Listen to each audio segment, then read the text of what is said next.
Have you ever wondered how some of the greatest minds in history achieved their groundbreaking discoveries? Well, what if I told you that one of the most monumental scientific breakthroughs ever came not from a flurry of activity, but from years of quiet, steady contemplation? Now enter the world of Charles Darwin, a man whose life's work transformed our understanding of life itself. Darwin's journey to develop the theory of evolution was marked not by haste, but by a rhythm of thoughtful reflection, long, leisurely walks in nature, and entire years abroad. His approach to life was a balance of peace and productivity, allowing him the mental space to develop ideas that would later shake the foundations of science completely. Now, could Darwin's approach to life and work hold the key to unlocking our own potential for making groundbreaking ideas, or just general life success and enjoyment? Our modern high-speed world just feels like a never-ending rat race chasing the next thing after the next thing. So today we're going to explore why slowing down might actually be the key to genuine progress, fulfillment, and the secret to revolutionary success. Hello and welcome to the Growth Mindset Podcast.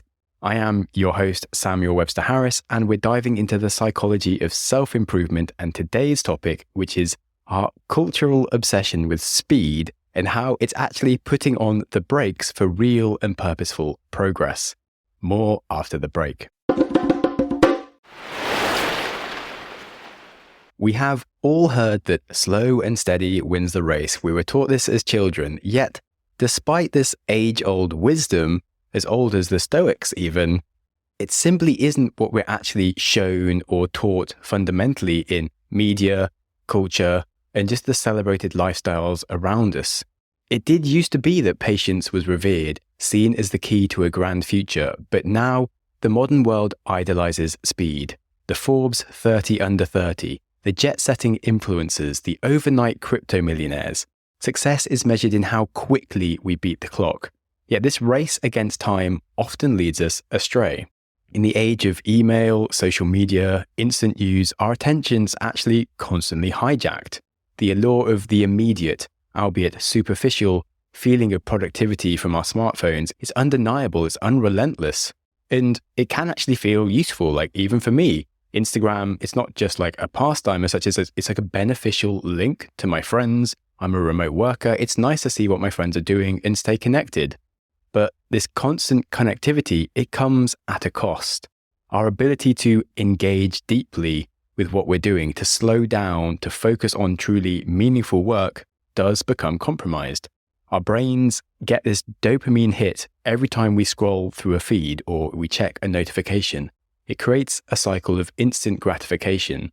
And that cycle feeds the addiction to speed, to feeling like we're racing towards something.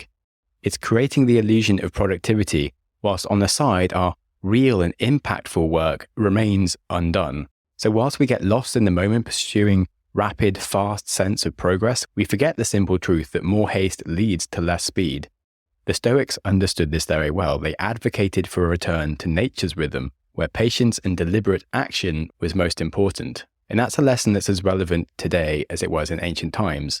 To break free from the treadmill that we're on, we need to reevaluate our relationship with time and embrace patience and depth over the fleeting satisfaction of quick wins.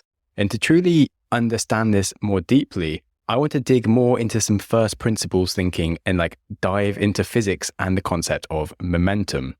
Now, momentum plays a crucial role in motivation and progress. I've noticed in my own life, whether that's writing scripts or starting a new habit, it often takes time to warm up, gain momentum, the initial struggle to get moving, followed by an increasing ease as momentum builds. When you first start running, it can be hard, but if you run every day for a few months, it just gets easier and easier. We are creatures of habit. So when we are in our quest for achievement, we often overlook the fundamental principles in physics and how momentum works. Momentum is mass times velocity. The weight of something and the speed that it's moving is how much momentum it has, how much inertia it has to carry itself further forward. So importantly, real momentum isn't about speed, it's also about mass.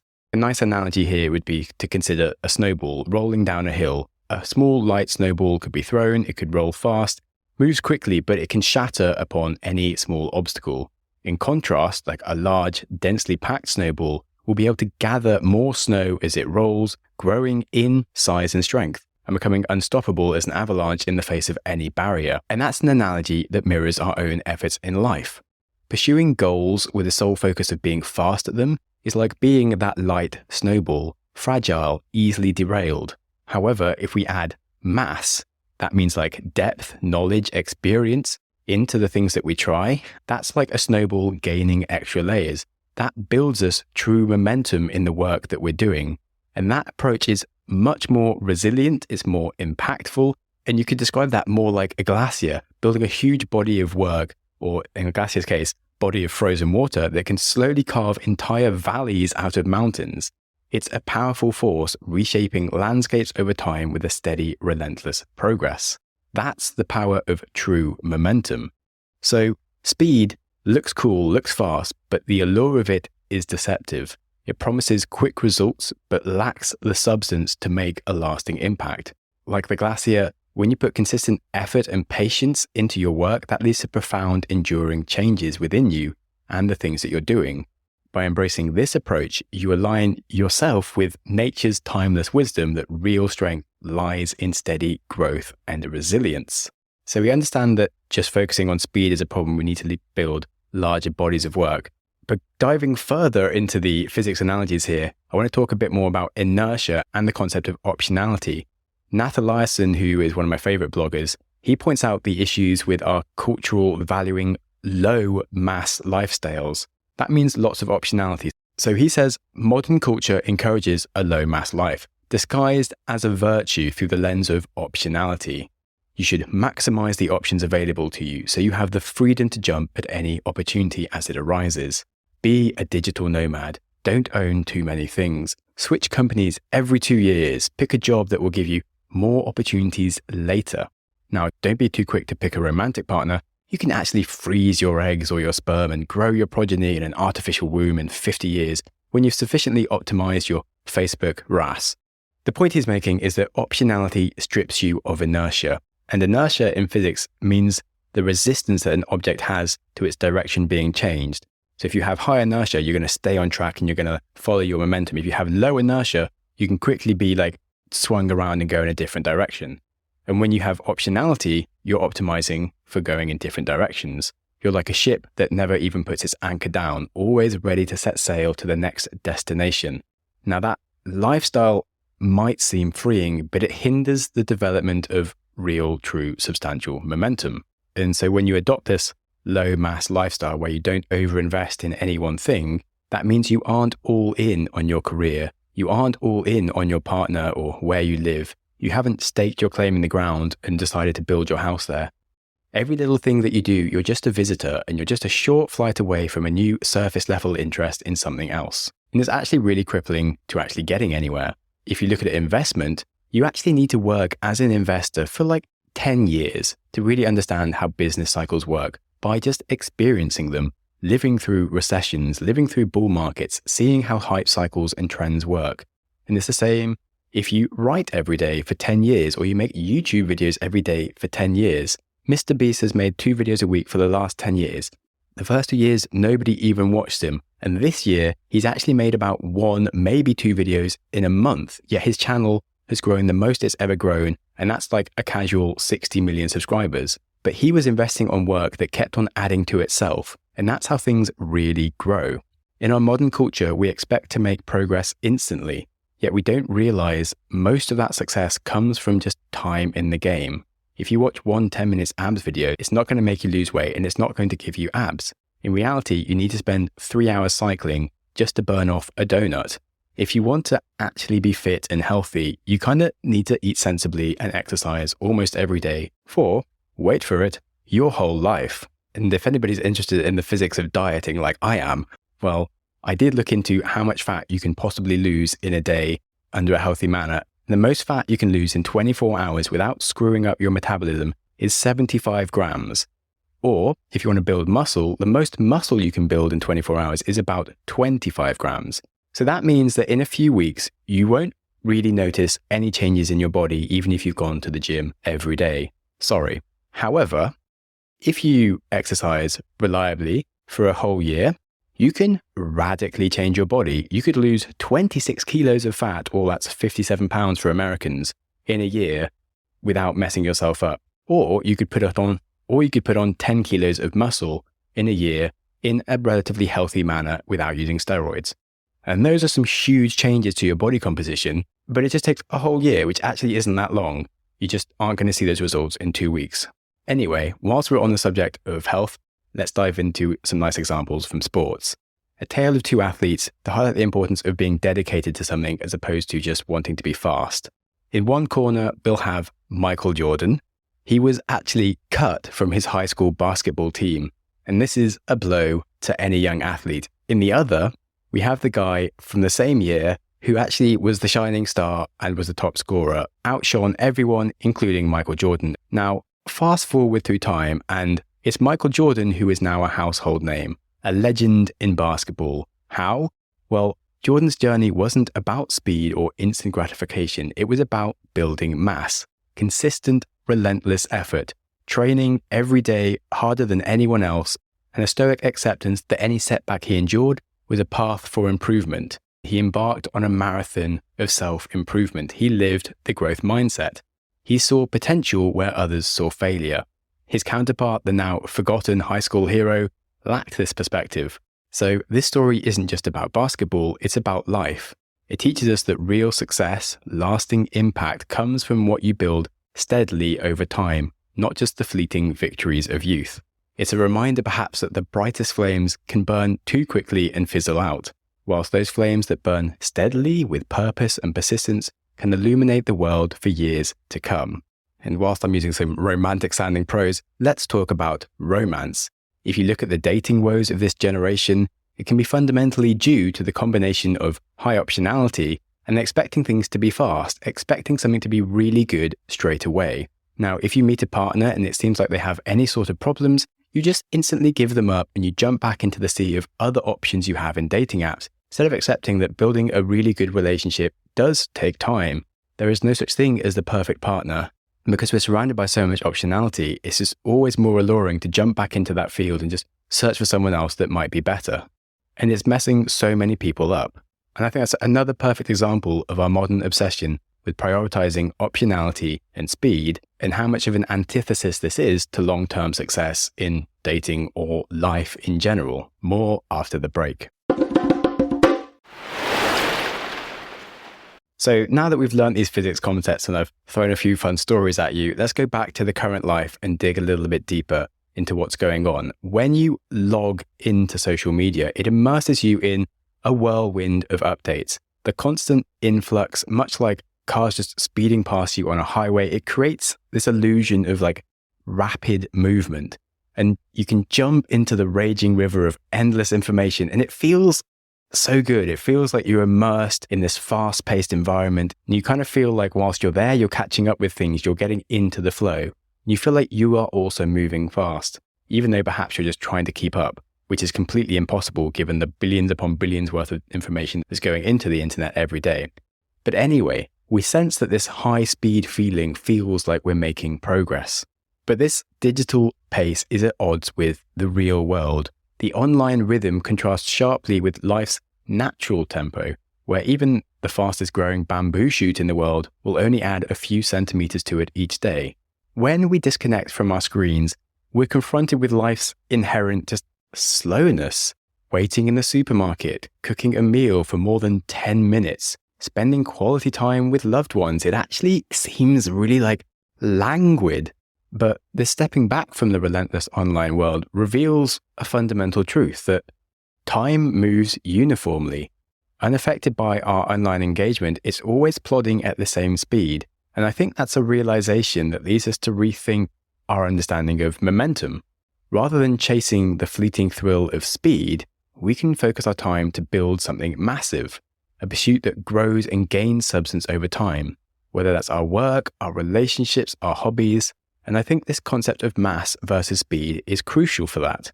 While speed thrives on short-term gains, Mass is about long-term growth and impact. It's about creating value that compounds, like the steady development of your writing craft or nurturing a garden. And the challenge lies not just in doing something that's hard, but in resisting the allure of instant results, in recalibrating your mindsets and your efforts from things that feel like fast and rapid in the moment of right now to things that are enduringly significant for the future. And I think another thing with the modern day is that we can get a bit self-obsessed. We're like, well, I just have so many priorities, I have so many things to do. Everyone is so much busier than they used to do. Even 20 years ago, you could hang out on MSN and talk to someone you didn't know for like 3 hours. Whereas now, like on Tinder, you wouldn't even chat for more than a minute. But anyway, stepping back in time to the Stoics, as this is meant to be a season on Stoicism and I keep on wildly going off point, let's look at Marcus Aurelius again, because I spoke about him last week. Now, he was the ruler of the entire Roman Empire at the time, so basically the most important person on planet Earth, with quite a few demands, you might say. And could anyone have really been feeling more responsibility or demands for their daily duties? Probably not. Unlike the speed-driven culture of today, he really chose the path of reflection, of mindfulness. Each morning, he engaged in a ritual of meditation and writing, grounding himself in stoic wisdom, prioritizing thoughtfulness over haste. So despite the temptations to constantly be acting and reacting to things, Aurelius understood that the essence of effective leadership was not in speed, but in deliberate, purposeful decisions. His approach exemplifies the power of slowing down, even amongst immense pressures. And that's a lesson for us now in our fast-paced modern world where everything is so important. We should take time to reflect and focus. It's not just beneficial, it is essential for any kind of meaningful action or deeper sense of fulfillment. So I think if you're still looking at like what you're doing with your life over January, now is a good time, but any time is always good, to examine your daily choices and look at whether they speed you up or slow you down. The stimulants you consume, caffeine, beer, Adderall, the information you absorb from your activities, and the narratives that you pay attention to, all influence your perception of time and progress. Social media and the news hasten our feeling of pace, while classical literature, art, they offer a calming counterpoint. The stories that you celebrate, be they overnight tech successes, or are they researchers dedicating decades to a single pursuit? I think these stories shape our understanding of what success is and what we aspire to. And you can even look at the people that you attract into your life. Like, my partner is an artist who's just so good at doing one thing for hours and then just properly switching off. And it's been so useful for me. My friends who I most admire, they actually aren't on Instagram. And quite a lot of them this year are deliberately cultivating slower and longer habits.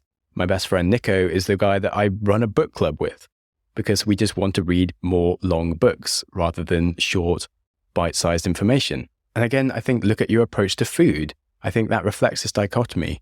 In a world that values patience and steady growth, fast food should not have a place. Food should be a source of joy and community, not just a mere interruption between your tasks. You should be able to wait more than 10 minutes to cook something, ideally for a whole hour, of real food, rather than just ordering your Uber Eats straight away. And even long-term projects such as raising children are becoming less popular. And yet that's actually a really useful thing for your mindset. It shifts you from a perspective from immediate gains to thinking lifelong legacies, teaches you the value of slow, consistent growth when you watch this tiny thing grow from nothing to an entire adult over a few decades. So every day we choose whether to race through life or savor each moment. And speed may seem crucial for success, and it's part of it, but darting back and forth achieves nothing. Time will move at its own pace, and we can't hasten its passage. We can only choose how we navigate within it. So if you are thinking about your habits this year, I really think you should focus deliberately on things that could slow you down. Only do things that would be worth doing if you did it for a whole hour. And instead of using apps on your phone to get small pieces of content, try reading longer books. Don't check the news when you could be calling a friend.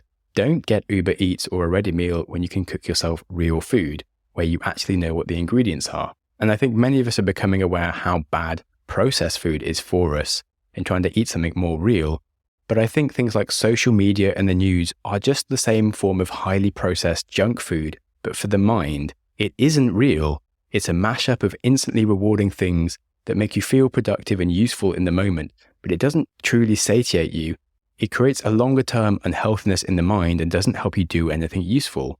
And a total side topic, I'm just going to throw in there that most people who think they have ADHD lately don't, they just have too much screen time. Like, I was in Nepal for 3 months, they didn't know what ADHD was. They work outside and it just doesn't exist. They have depression, they have anxiety, they have all forms of pills for any of those problems. They just don't have ADHD because no one has it. And I think today, and so many adults are suddenly finding themselves with ADHD because they are suddenly just having so much more screen time than they ever used to. It's not like this long, terrible thing that's afflicted them their whole life. And I am speaking as someone who has recently been diagnosed with ADHD and come to the conclusion that maybe some of it's a bit of a sham and you can probably control yourself better by just understanding what's going into your brain. Anyway, back to the growth mindset. One of the most crucial parts of the growth mindset is believing that with hard work, you can achieve anything. But you can't do everything. You have to make sacrifices. You have to go all in.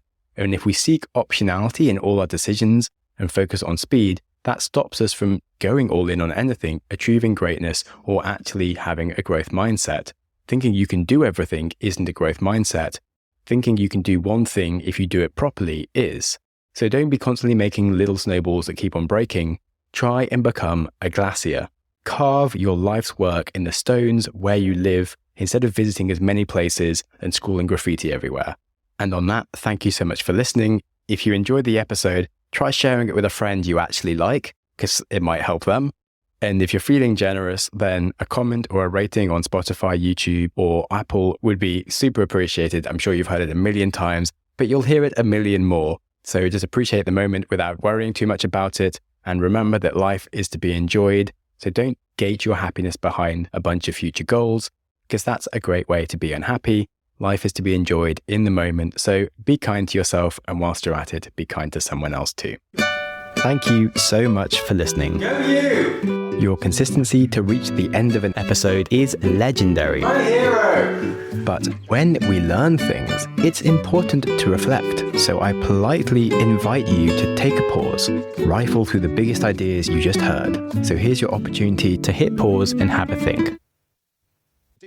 Okay, did you wrestle with some insights? Information doesn't stick when we race from one podcast to the next without using our brain to play with the knowledge. So here's another go at a pause.